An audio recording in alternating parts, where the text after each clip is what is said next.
With a pickle mind, we kick the nipple beer. Steady as a goat, we're flying over trout. Ghetto down the highway at the speed of light. All I wanna feel now is the wind in my eyes. Sack of monkeys in my pocket. My sister's ready to go. Hear the engines roll now. Idiot control now. Hideous control now. Nitty on the road now. Mini in control. Hey everybody, and welcome to the return of the MSTieCast from the ashes of doing nothing. That wasn't a terrible metaphor, was it? You could have made a Phoenix reference. Comment. I want to be invited back. You could have made a Phoenix reference. I probably should have done a Phoenix thing, but you know. It's recorded. I'm not doing it again because I'm lazy. But yes, the MSTieCast is back after doing nothing for about a month and a half. Just been sitting there. Back in the saddle again. Just think of the MSTieCast as that vacuum you bought that you thought you would be using all the time, but it's just sitting in your corner. I got one of those for Christmas last year. Exactly. See? It's hard to say. I've already got a vacuum cleaner. Thanks, Mom. Great gift. So, are you trying to imply that this show sucks because my vacuum sucks? We imply it leaves your room clean and fresh when we're done. Ah, okay. And you'll always get really, really hot when you're using it, and then you got to turn it off and sit down for a bit. You may trip over our extension cord. Mine's always clogged with dog hair. Up the extension cord, which is always a problem. Mine's always clogged with dog hair. That's the problem with having two dogs. MSTieCast, always blocked with dog hair. That's our slogan now. So, what do you guys want to talk about tonight then, for the return of the MSTieCast?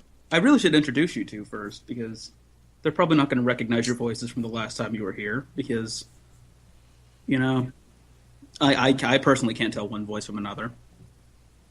If you say who I am, I'm going to have all these Google ads popping up in the middle of the podcast trying to sell me stuff. What is that clicking? I'm playing with it. If it doesn't go well, I'm going to cut myself. It's like, stop it. Okay, it's down. For now. It's over there taunting me. I've actually been playing with an X-Acto knife too, so weird. Hey, MSTieCast, we like sharp things. MSTieCast, that one kid that wasn't allowed to play with the scissors. Okay, Ralph Wiggum. I'm Ralph. I released the parking brake. I made a bloomer. I made a bloomer. I just can't do it. Yeah, I know, right? I have that problem all the time. But yes, my two MSTieCast cohorts today are Josh Hadley. Hello. And Mike Hagen of Mystery Fandom Theater. Hello. Who, if all goes well, they will be joining me again because Fred has my left Dane I can't get in contact with. I still love you. I totally heard TV's Frank right there. So. Well, it is fitting because I'm wearing my Dr. Forrester jacket, as I do with every episode of MSTieCast. I'm wearing something blue. That kind of counts as Mike Nelson, doesn't it? Sure. All right. I'm wearing a Mortal Kombat t-shirt and ripped jeans. Aren't we the sexy trio? Grrr. Coming soon, the MSTieCast photo calendar. I do actually have pornographic photos of Crow T Robot that somebody took. He's a very well-hung robot. Let me guess. Bowling pin? No, it's a full-body crow with an extremely large dildo strapped to his lower floor base. Good night, everybody. On that note, you guys want too hot for topic for tonight. Too hot for TV, MSTieCast. That's why it's not a video chat. I'm just going to this directory right here, and you can just all share my screen, and oh my god! Well, it's a good thing I've already stabbed my eyes with the X-Acto knife, so... I'm operating solely on touch. That is how I'm doing this, and my squeaky chair, which you can probably hear. And we have squeaky chair wars, because I could probably do a number on that one, too. I gotta re-oil this thing. This one, we've actually oiled it several times. We cannot get it to stop squeaking. Yeah, we probably should talk about, the show, because this is the MSTieCast. Oh, that's what they're expecting us to do. You played right into their hands, man. All right. The topic was KTMA and something. I have to scroll up to the chat window and find out what you said you want to talk about tonight. It's basically the differences we've noticed between the very first KTMA season and the later network seasons. Quality. And quality. Well, besides quality, the way I put it was the structure was different. I wouldn't say so much the quality, but the structure changed between being on local television and being on national cable. Well, from what I remember from what I've read about the show was KTMA they just sat down and just did it basically just about live, and they had very little structure starting and ending because it wasn't a pre-planned show. When they watched it was the first time they'd seen it. And that does not lend itself well to writing jokes having done it. We go through 3 passes for the movie, then several for rehearsals to pare it down. And I think for the MST crew, I think I read they did about 6 passes on a movie. And I don't know if that was just writing or if they did that, then it included editing runs for it. But we found you just end up with dead areas on the show. He's going, okay, we got to have something here just to rewind it and watch it again and pick on anything. And I think when we did Eliminators, there's this one stupid frickin' boat scene. Actually, 2/3 of the movie is a boat scene. There's a stupid frickin' boat scene where Tasha Yar is trapped in this plane that's underwater. And we didn't come up with anything for it until our final run-through, which is probably about our 7th viewing of that damn film. Until then, we just had dead air for it. Going, there's something. And one of our guys, Andrew Hawes, is great with voices, and the boat runs around the corner and like Dudley, I'll save you, Nell! And that just got us rolling from there. I look forward to the stupid frickin' boat scene. Which one? There are so many. It's like the one with Tasha Yar. They just won't get off the frickin' river. I'll save you now. There you go. Well, see, one of my problems. Well, not one of my problems, I should say. One of the things I really liked about the KTMA season over any other was the choice of movie. That they did not get the kind of good movies. I mean, movies that were legitimately good enough. Movies like Hangar 18 and Phase 4 and Cosmic Princess and SST Death Flight and that. These are movies that you could sit and watch and enjoy on their own. That they really didn't need the MST3K treatment. So the selection of these movies was the kind of thing that you would have seen at on Saturday afternoon on a station like KTMA. I've worked at a station like KTMA. They always get the best movies for the syndicated runs that the cable stations don't seem to get. So that's what I liked more is they had some pretty cool movies on the KTMA season. Yeah. Well, they said they were just pulling them straight out of their film library. So yeah, it's the same stuff you've seen. They're getting the stuff that's being distributed because they think folks might want to watch it. I prefer just the really bad, cheesy ones that are fun to watch but are horrible frickin' films. And they had a bit of a mix. If I were to pull up the KTMA film list for it, they had a bunch of Gamera ones. I started trying to go through the last chase last night. I got distracted because it's tax season, and I'm trying desperately to get my refund back to pay some bills. But that was just a cornball frickin' movie. I wish they would have done it live, or not live, in the regular season. They just never picked it up.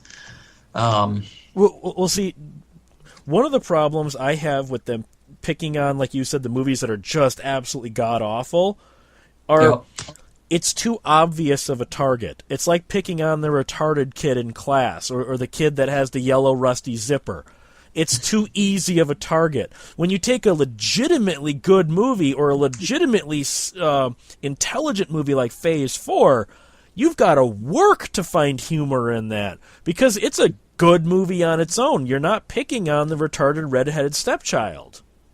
With me, though, the problem there is I want them to shut the fuck up so I can enjoy the movie.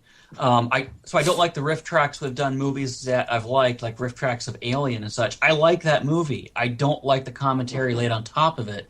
It's got to, for me personally, it's got to be a movie I want to riff on myself. If it's one I like, I don't get the enjoyment out of listening to a commentary on it. Right. I feel the same way with, especially regarding riff tracks, like the riff track Dark Knight. I really, really like that film. I actually turned the riff tracks off at several points just because I got interested in the film. But at the same time, movies that I've seen hundreds and hundreds of times, like Harry Potter 2, which is pretty much on cable at any given moment, like especially on ABC Family. If it's a holiday or just any weekend, Harry Potter. I have the riff tracks of Harry Potter Chamber of Secrets, and it's hilarious. Because they bring life to a movie that I've seen. I know it backwards and forwards. Yeah, and I can certainly agree with your comment. Yeah, those movies are certainly going to be harder to write if you don't have the dialogue or scenery or lousy plot or acting to play off of. It's very hard to pull anything up. And if you're getting good comments off of that, and like you're enjoying them, it certainly is a writing task to do. It's just not my personal style movie mocking that I get into. Well, but I'm not going to say people are wrong because they like that. That's just me. But it's like when you pick on the old black and white AIP movies, the jokes are almost handed to you on a silver platter. Like I said, they don't even have to work for the joke. The joke is right there. All they have to do is verbalize it. Well, it does depend. I mean, you pull stuff out of your experiences and you're throwing it up there too. But I like a bad movie that I can have fun watching, and they're just, the apple pie and ice cream off on the side of the really great dinner that's just kind of adding to what I'm enjoying right here. Like the old Russo Finnish films that they've done, those are my favorites because they're just so damn cornball. And if you watch those in terms of this being a kids movie, they're pretty decent kids movies. No worse than any of the other kids stuff we watched growing up. But as an adult, they're goofy as hell, and their dialogue, I think, just really adds to the enjoyment of it. Well, and then some of the other KTMA stuff that they've watched, I've seen very few of those because most stuff I've picked up, I got them when it was all bootleg, not the same internet distribution days, and my VHS copies are crap. I've downloaded off of torrents. I've got them. I've never gone round back to trying to watch the things. So I'm not as up on what they've done for the KTMAs and how they may have handled some of the, like you said, the better quality movies that they're running. But I notice they do have the Gamera films through here. Right, they've got the Gameras.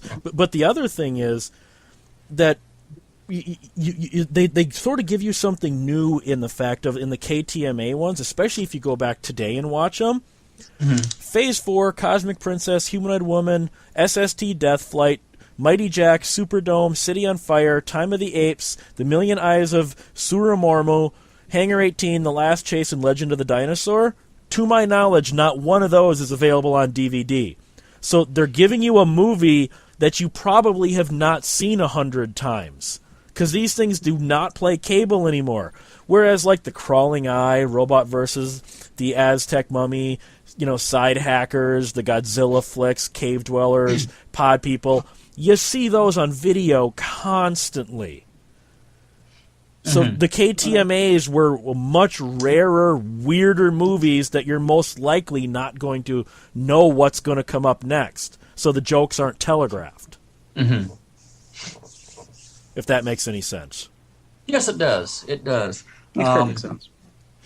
I paid money to see Hangar 18 in the theater. I don't remember anything about it anymore. But I remember being pissed even though I was a kid. Hangar 18 is really good. I've got Hangar 18 on Laserdisc and 2 different VHS copies, plus the KTMA Mystery Science Theater.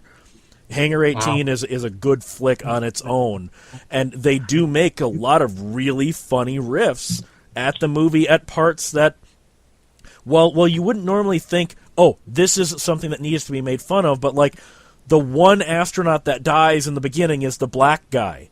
So of course they point out, they start making jokes about how the one black guy in the whole movie is just there to be, space meat. So they do point out the jokes that are there, even though they're jokes you probably wouldn't have thought of watching the movie on your own. Right. Actually, I've not seen that episode. I really should. I'm kind of with Mike on the fact that I haven't seen too many KTMAs.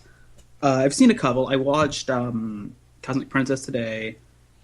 I saw the Gamera ones. Well, Cosmic Princess isn't even really a movie. Show. Cosmic Princess isn't really a movie. It's 2 episodes of Space 1999 edited together, so you can't even really call that a movie in real. Really. Oh, it's not much different than the damn the if I remember correctly, those are just episodes stitched together. Here's your movie. Yeah. And halfway through the movie, you're going to abandon all these main characters and bring in new ones, and it'll be normal. Yeah, the Master Ninjas were from the TV series as well. Yeah. And I was such a Space 1999 fan as a kid. I'm kind of embarrassed to say that. Well, have you guys ever seen, slightly off topic, but have any of you ever seen the VHS release for Master Ninja? Not the Mystery Science Theater version, just the Master Ninja movies on their own? I actually did once. I found them at a convention. Someone was selling them. They have, because you remember Demi Moore's in it as a really young little girl. She's, 8, 10 years old, something like that? So they have. She's a teenager. She's okay. She's like the love interest in the first episode. Well, they have a then mid-90s modern photo of her on the back cover, and it says starring Demi Moore. and the cover, I swear to God, I'm not making this up. You people can Google this. Hold on a sec. They do that a lot with a lot of older TV movies, especially. Mazes and Monsters does that with Tom Hanks. Yes. They'll take like a picture of Tom Hanks from like photoshopped out of the poster for Da Vinci Code. But hold on, Master Ninja gets even worse. Try to find a copy of the DVD or the video cover. It has a picture of Bruce Lee on the front. Not only had Bruce Lee been dead for 9 years when this series was made, he had nothing to do with it. It wasn't even from an idea of his Kung Fu was. Bruce Lee has nothing to do with this, but he's on the cover of the VHS. Honestly, I'd be less offended if they took a picture of Lee Van Cleef from a Western and put it on there.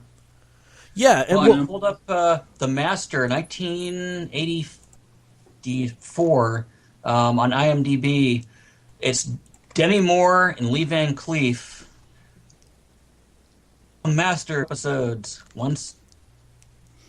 Wow. Yeah, and I'd have to do a Google search if I can draw up another cover for it, but yeah, I own the VHS. It's got Bruce Lee on the cover, and I'm going, what? It's Bruce Lee from the cover of Game of Death. It's a picture of him from Game of Death. Well, I guess they are tangentially related in the fact that they barely had anything to do with the film. Well, have you ever seen the cover for the movie Slipstream, the 1989 film by Steve Lisberger? Okay, it's a public domain movie that stars Bill Paxton, Mark Hamill, and has cameos by Ben Kingsley and F. Murray Abraham in it. So, damn. So the cover is like a Photoshop nightmare. Literally, Bill Paxton's picture is from Apollo 13. Mark Hamill's picture is from Return of the Jedi. In this movie, Ben Kingsley is bald and has a huge beard. And so, of course, the picture they use is of Gandhi. And it's just, what were you thinking? You just steal their pictures from other posters? So I know that's off topic, but sue somebody. I know that's off topic, but just talking about Hangar 18, and then we went into this Cosmic Princess thing and Master Ninja. It just got me thinking of that. Hey, that's fine. That just gives more stuff to pad out the episode, which is because I actually own the 2 Master Ninja movies, non-Mystery Science Theater, on VHS, official releases of those. And again, Oh my god! I only own Master I just Ninja pulled 1. this thing up. He's not kidding here. Yeah, I only have Master Ninja 1 as DVD. Can you send me the link to that cover? I was going to say, I wasn't kidding about the Bruce Lee thing, was I? That's clearly that. This is Slipstream I've got right here. Oh, okay. I thought you pulled up the Master Ninja one. You have to link me to that. Curious. I just sent it to you in the chat box of whatchamacallit. My Trillion program, not Skype. Yahoo. But so one of the things, getting back to the actual topic for a second, I'm trying to keep this train wreck on track. Mark Hamill looks like he's from Sanford and Son. I'm sorry.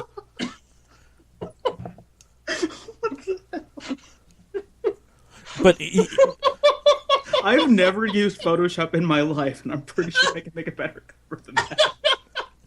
by the way, Mark Hamill doesn't look anything like that in the movie. Oh, and Bill Paxton has a dirty shave and long hair in the film, not the crew cut with the headset that he's wearing from Apollo 13. So they should have gotten a picture of Christopher Lambert from Highlander, is what you're saying. Kind of. And then, like, Ben Kingsley, he doesn't, like I said, he's got long hair and a big beard. What the hell is that, him in a suit? Clean shaven with short hair. What the huh? Gandhi with a toupee. What the hell? Yeah, and F. Murray Abraham, I don't even know if that's a picture of F. Murray Abraham there. That's not the F. Murray Abraham I know. But to get back on topic a little bit before people lynch you, the thing I really did like about the KTMA stuff also over the cable stuff was it had very much a screw you, do it yourself kind of feel to it. It didn't feel like you had marketing people going, okay, this is what you should be doing, and blah, and blah, and blah.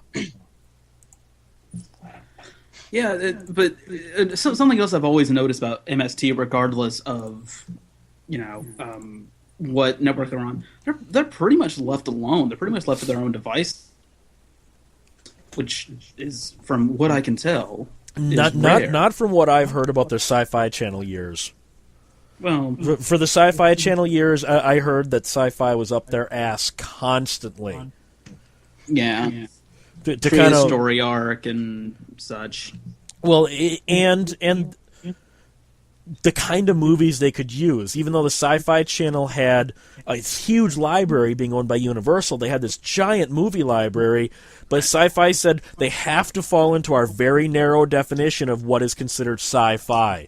So there was supposedly a whole bunch of movies that Universal owned that they wanted to use, and Sci-Fi said, no, that doesn't qualify as sci-fi to us. Which it's really funny in hindsight, considering they're showing like wrestling and James Bond movies. Well, see, James Bond I would still kind of call sci-fi, the technology, and they would still fall into the sci-fi fantasy realm. So, like, something like... Yeah, they did do Agent from Harm, so, yeah, I guess. Or Danger Diabolic. I was never as happy with season 9 and 10. I liked season 9 and 10. Those two of my favorite episodes come from that season. I liked the Sci-Fi Channel years as well, and personally, just I used to work for KTMA, I used to work for WTMJ, the station that they're watching when they crash in Milwaukee in the series finale. I used to work for WTMJ, so I always thought that was kind of funny that they were watching Crawling Eye on that. And I'll tell you one thing right now, TMJ would have never shown Crawling Eye. So I know they just randomly picked a Milwaukee TV station, but I used to work for them. But Mike, this cover you show me, is that the Starship Enterprise? Yes, it is. I don't know if you can see that, Josh. I've seen that. I own that. I own that. The movie store. The one that they're referring to, the cover of Invasion from Inner Earth. Some public domain DVDs have this movie as They, It's a really bizarre. I don't care if you have to beat me. The movie is batshit insane. That's the only way. That's the only way I can put it. And it has one of those endings that is jaw dropping in the really that's the ending kind of way. Neither of these people are in the movie. Nobody's skiing, and not only was there no UFO, there sure as hell was never a pink Starship Enterprise on camera. Oh, and by the way, they're not aliens from outer space. Invasion from inner Earth. They come from inside the planet, so there's no spaceships involved. That sounds like a fine film, just based on the cover alone. Mystery Phantom Theater, this is the tape I threw in the video toaster. The heat of the light bulb did melt it. I did not miss it. Well, and before you think that they're going just on a totally different thing, it is related to Mystery Science Theater. Do you know who wrote and directed Invasion from Inner Earth? I would never be able to tell you, but well, it kind of cropped off the bottom of my picture. Yeah, well, Bill Rebane, director of the Giant Spider Invasion.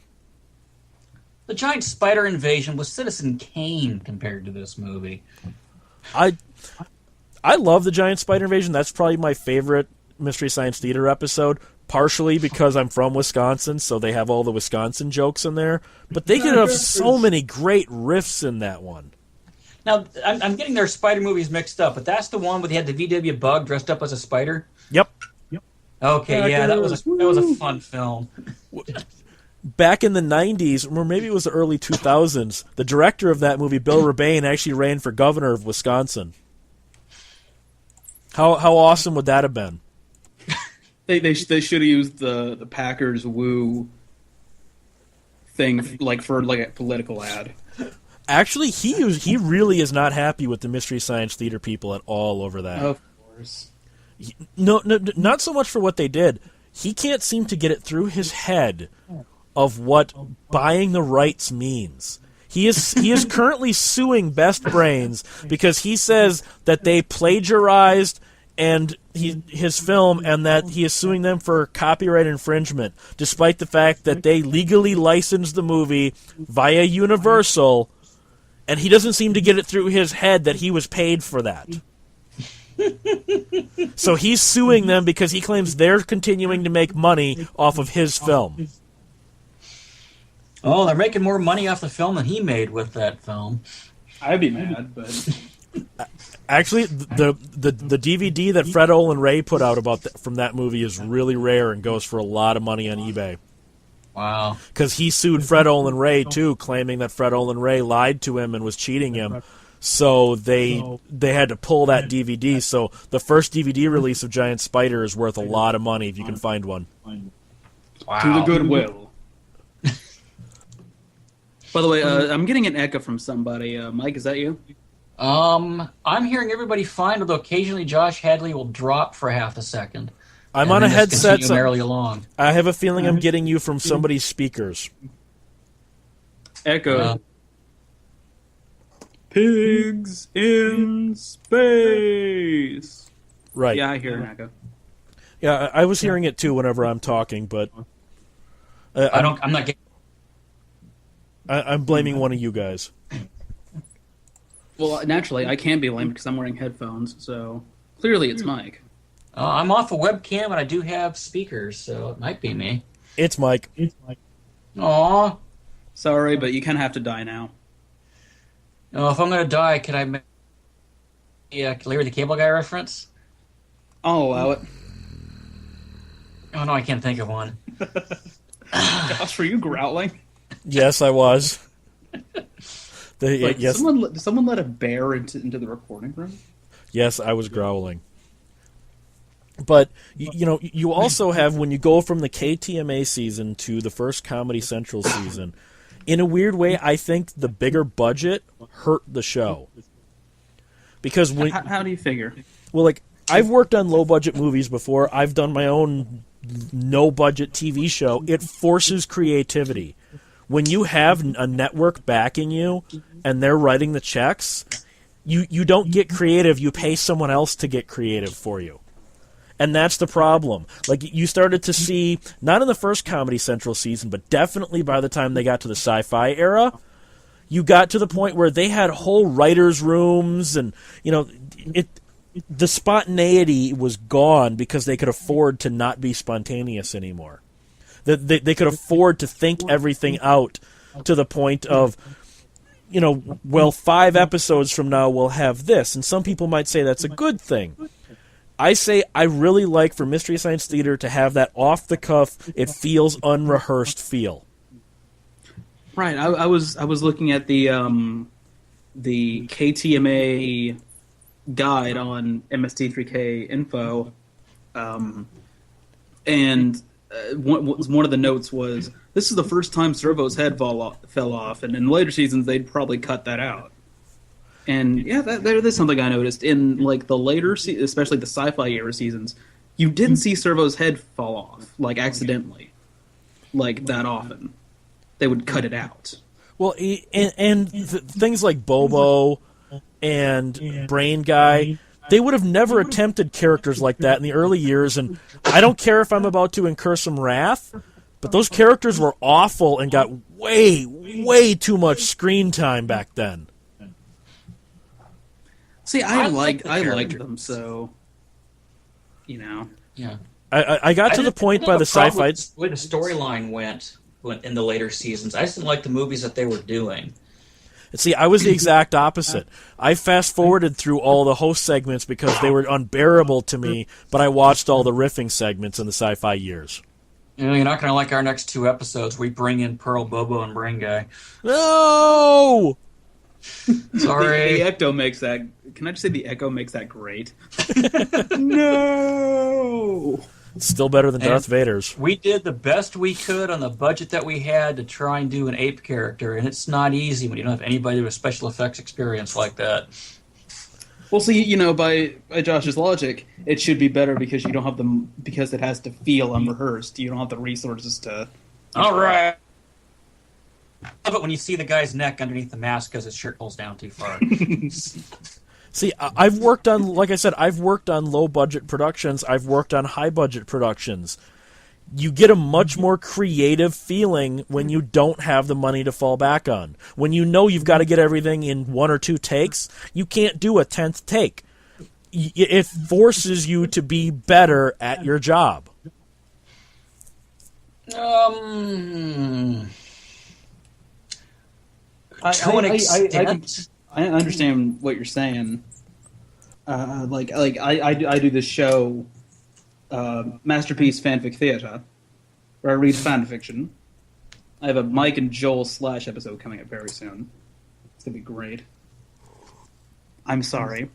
No, you only have to be sorry depending on who's the bitch and who's the butch. I'm probably gonna switch it up. Joel looks more subby than Mike does. Which means he would actually be the one to be more controlling in the bedroom, I would think. I'm just saying. I hear you. I think Mike can be controlling. He's too dumb to know what to do. Yeah. Or maybe he's a savant, and that's where he savants from. Well, These are creating quite death tech bots. next time we see them. But I only have a few takes to get the show done. I only have about an hour and a half of recording time on my camera, and the last episode was 50 minutes long, so I didn't have a lot of time to do reshoots, and I screwed up a lot, and I stuttered. I did a lot of things that in the shorter episodes I would have been able to go back and re-record, but because this thing has a terrible battery life and not much recording space, I rushed. But I'm really hoping that, I'll get a better at it by, the next 5 episodes, because this is my 5th. I'm hoping by episode 10 I'll be a lot better at this.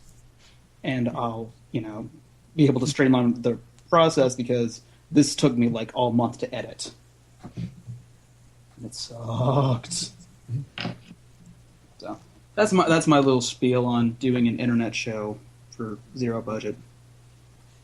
Oh, no, trust me, you're not going to get any argument out of me. I've done my own zero budget internet show, so I know exactly how that works. Yeah, but your zero budget thing had a little bit more budget than mine. I literally have a camera and my room. I had no money. Everything on mine was begged, borrowed, or stolen.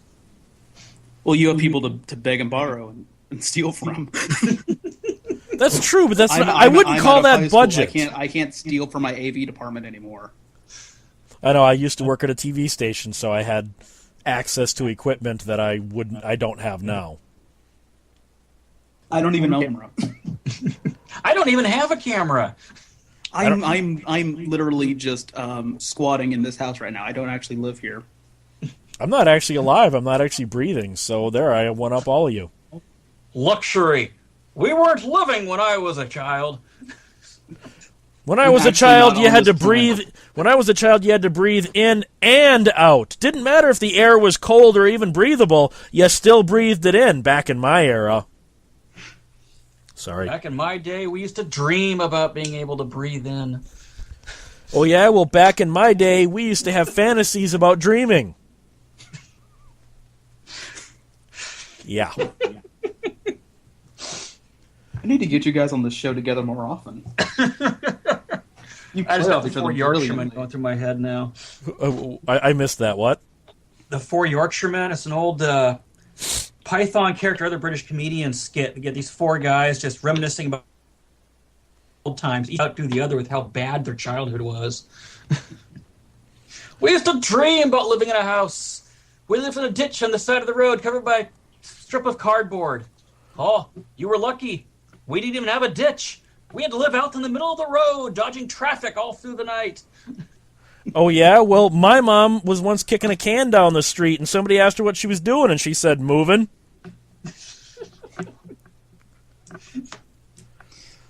Yeah. Yeah. This show's about Mystery Science Theater, right? I think so. I don't know anymore. I don't know either. I got a censored bar across you. I don't know what we're talking about. Hey, this is your train wreck. I'm only a guest. Back to the whole low budget thing. Yeah. The problem I've always looked at, we're low budget. We're basically the cash out of my pocket for this thing. Few of us know what the hell we're doing. And with any low budget production, the biggest problem I've found and I've always tried to fight with is, I think there's a difference between low budget and not caring. And if you're low budget, it's really easy to drift, look like you're in the not caring realm. I don't think KTMA hit that level. I mean, they certainly did the best they could on the short notice of trying to do the show they were doing. But I personally liked the better expense they got in the later seasons where they could improve the sets and get better bots than what they had out of KTMA. So I don't have an issue with the budget they were picking up. Well, it might not be budgetary, but one thing I will give you for the cable years over the KTMA years was Josh Weinstein. He's actually quite funny now.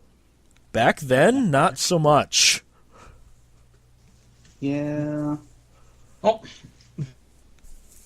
in KTMA, he was also, what was he, 16, 17?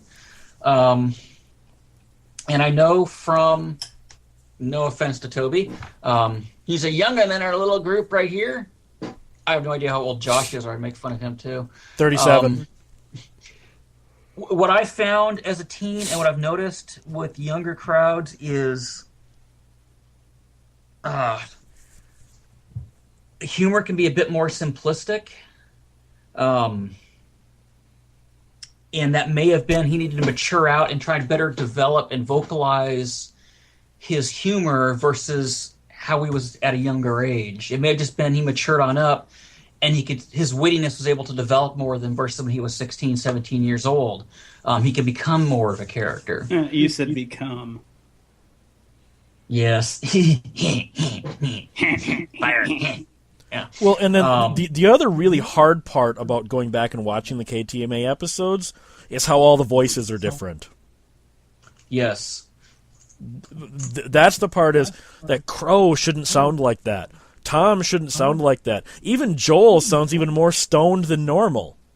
And, Gypsy, oh God. Yeah, it's still not as bad as Beeper from the unaired pilot.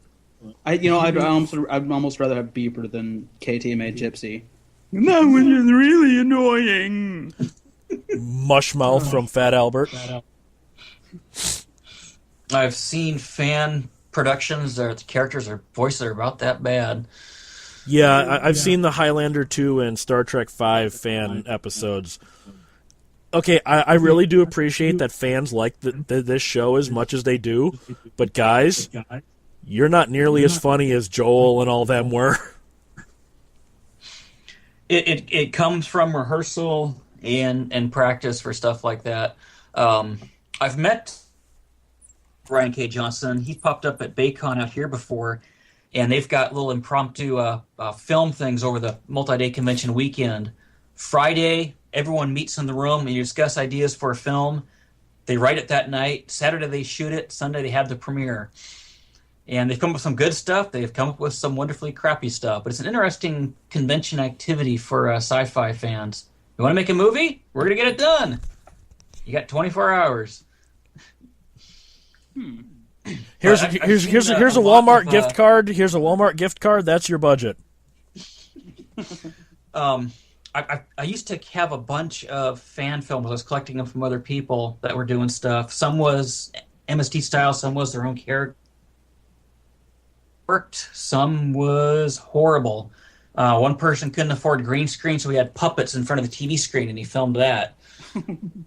Wow. It was certainly different. Wow. Going again to Linkara's fan film, Louis Lovehawk's fan film. Given the zero budget he had and the fact that his puppets are made out of cardboard, the writing is actually pretty good. Like the people playing the villains really weren't that great. I give a bit more credit for the low budget stuff for like what they're managing to put together, because I know you don't have the money to get into the building that you want, to do the set that you want or the prop that you want. But you should still be able to write it. And if you can write well, I'll put up with the low-budget surroundings for good story, dialogue, and characters and such. Yeah. So I'll give you some props for that. There was a movie, The Milpitas Monster. It was filmed by film students down in the California Bay Area, I think during the 60s, where hazardous waste in the landfill caused this garbage monster to rise up and start rampaging through the town. And they had stop animation in it for the monster. You know what? It wasn't that bad, and I liked the story for some cheap little 50s B-movie type film. I'll give it some marks. I think it's worth trying to catch. It's not going to win awards, but for film students, they did good. Well, I mean, Attack of the Eye Creatures, people have no excuse. Look at the original THX 1138 Electric Labyrinth versus the THX 1138 movie. When George Lucas had no budget to work with, he was far more creative than when he had $6 million and was trying to tell the same story. It felt too polished. It felt like he was trying too hard, that he had enough money to go, well, we only need, such and such of a set. Why not just build a bigger one because we can? Mm-hmm. That's the problem. One of the problems money brings a production. Yeah, you want to avoid the we can.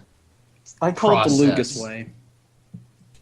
Yeah, George Lucas is probably not the best example when talking about a true filmmaker, but he used to. No, he really did used to be one. Watch THS 1138. Watch American Graffiti. He used to be a real filmmaker until the money came in, and then he went, insane and saw his wallet growing. Yep. I remember him saying, like, in an interview, they showed it in, like, a making of Star Wars special on, like, History Channel, but it was like, I've always hated corporations, and now I'm the head of one. I've become the very thing that I hate.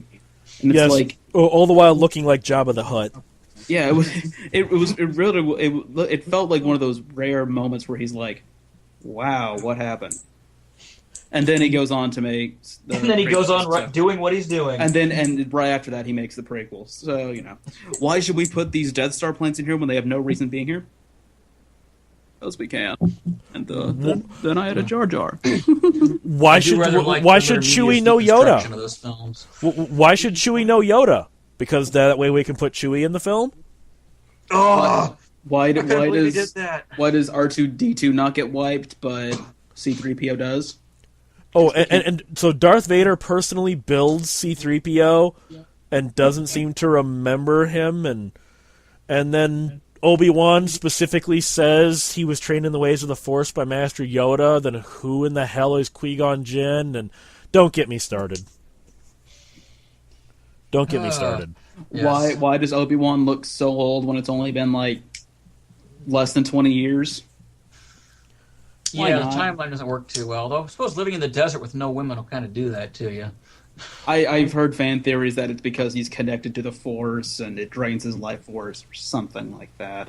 Or when someone's trying to when your old Padawan is trying to kill you, is it really wise to use your real name, go back to your home planet, and then live only a couple of miles away from that person that's trying to kill you's relatives?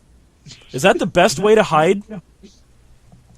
Well, it's a galaxy far, far away. Yahoo People Search is not that far yet. Yeah. And I think the biggest why not is, why not? Let's make the entire clone army Boba Fett. Why not? Because Boba Fett was such a key character with his lines like, "Ah!" as he dies like a little bitch in the Sarlacc. He truly is the Bob of Star Wars. Something I haven't seen yet, but he wasn't even the Joker's number one guy, so we didn't even have that luxury. How in the hell did we get on this from Mystery Science Theater? I don't know. We do that on this show, but why not? Why not? Okay, I will tie it back. We're talking about low, poor quality stuff and managed to somehow end up on the Star Wars prequels. Don't ask me how. I will tie it back. When they first got announced that they were going to the Sci-Fi Channel, I read an interview with Mike where he said, this is before he saw the crappy library that they were going to be offered, but he said he was hoping one of the first things that they would get from Sci-Fi would be Star Wars. Oh. And Sci-Fi said, "Are you nuts?" Yeah, the Sci-Fi was like, "Not a chance, buckos." Did Riff Tracks end up doing Star Wars? Everyone. Ooh. I used to be able to see what it was that they did with it. I'm very interested in that myself, especially, Return of the Sith, Revenge of the Sith, whatever. Well, I've never watched any of them with Riff Tracks. Well, you know which Mystery Science Theater? You know which Mystery Science Theater I want to see done now? Is Parts the Clonus Horror. Since The Island ripped it off so brutally, I want to see how many Island and Michael Bay jokes they could work into that movie now. Hey, Riff Tracks doing The Island? That'd be pretty sweet. I was just about to ask, did they ever? Because you got to think there's got to be built-in in-jokes in that. I don't think they have, which surprises me. No, they have not. Because it's like, like I just pointed out, The Island is parts done on a $300 million budget. That is to say, worse. Actually, I liked The Island quite a bit. I will defend that one. That's Michael Bay's good movie. Parts a bit more. That's actually a pretty decent flick, actually. So I will defend that one. I like Parts more, but then again, I just do not like Michael Bay at all. And see, Mystery Science Theater did Devil Doll. Why couldn't they have done Devil Doll from Hell? Chester Novel Turner's "Wake up, bitch! Bitch! Wake up, bitch!" Why couldn't they have done Devil Doll from Hell, man? When they did the King Kong movies, I'm very shocked they never did when they did the Godzilla movies. When they should have done Godzilla versus King Kong, which is just goofy. It's not bad, but it's goofy. Do you know what's ironic about them not doing that one? At the time when they were owned by Comedy Central, that movie was owned by Universal. And then they would end up going to Universal for Sci-Fi, and then they couldn't get the rights to it. It's just kind of funny like that. I would love to sit down and talk with them about the movies they did, why they chose the ones they did, why they didn't. Did they see any of the ones that we did? Why did they reject them? Just to know what was going on in their heads for that. Why didn't you do Star Crash? It's a beautiful film to riff. Because Roger Corman owns that. Yeah. They did other Roger Corman films. Plenty of them. But those were his AIP films. They didn't do any of the Roger Corman films once he started New Horizons, New Concord. All the Corman films that they did were his old AIP works, most of which are public domain now. Right. See, what I would want to ask him is just how many big boob jokes got cut out of Werewolf? Because there were a lot in that damn thing. How many did they have to cut? That's a very good question. Yeah, our writing sessions have gone very blue from time to time. Well, also, It's just easy to do. the chicken werewolf was freaking hot, too, man. I also had a thing... werewolf. A werewolf? A werewolf. I think you mean Yana Glanchi. No, I think you mean Joe Estevez. Or Richard Lynch. I also had a thing. I also had a thing for the big chinned chick from Time Chasers. I don't know why. I just did. I liked Chasers. That's one of those movies that wasn't that terrible, but I had fun watching the riffing of it. Overdrawn at the Memory Bank was the same way. I actually really like that movie. That movie wasn't too bad. I just really like Raul Julian. He even makes Street Fighter better, and No, he doesn't. God bless him for it. Oh, You know, what a you- movie to have at the end of your career. You do realize that no matter how much you say that to yourself, it's still not going to be true. He was the best part of that movie. Yes, yes, he was. He gave us a nostalgic critic meme out of it. What the? Of course. Yes. Oh please! Like Nostalgia Critic's done anything original in the last decade. I'm sorry, I can't say much more out of respect for Brad. So I respect Brad, and they're his friends, but I have a lot of issues with that website. Well, we can discuss it after we wrap the show, which actually will probably be very soon. Yeah, because I need to go anyway. My son's got to get going to bed and shit. Sorry, Okay, stop. so, Can we wrap this up? Yeah. Why the hell not? In short, KTMA, lower budget, still pretty good. Better movies. Lower budget, but still very, very creative, even if the riffs were... Yes. Worth tracking down. Yes. MST3K videos.com right now, folks. And you guys need to go look for the cover of that Master Ninja to see that I was not wrong. Oh, that's right. I'm posting that in the show notes. I gotta find that. I will be posting that in the show notes. Yeah, because... And for Slipstream and Invasion from Inner Earth. AKA they. So, it's your show. Do you want to sign off? Joe? Who is this Joe? Toby, do you want to sign off? Yeah. Guys, thank you for being here. I appreciate you joining me in my time of need. Yeah, sure. Anytime. Very fun episode, and I really want to put you guys together in the same chat room again, because you work beautifully off each other. Thank you very much. Look forward to the next one. All right. Night. Good night. Good night, everybody.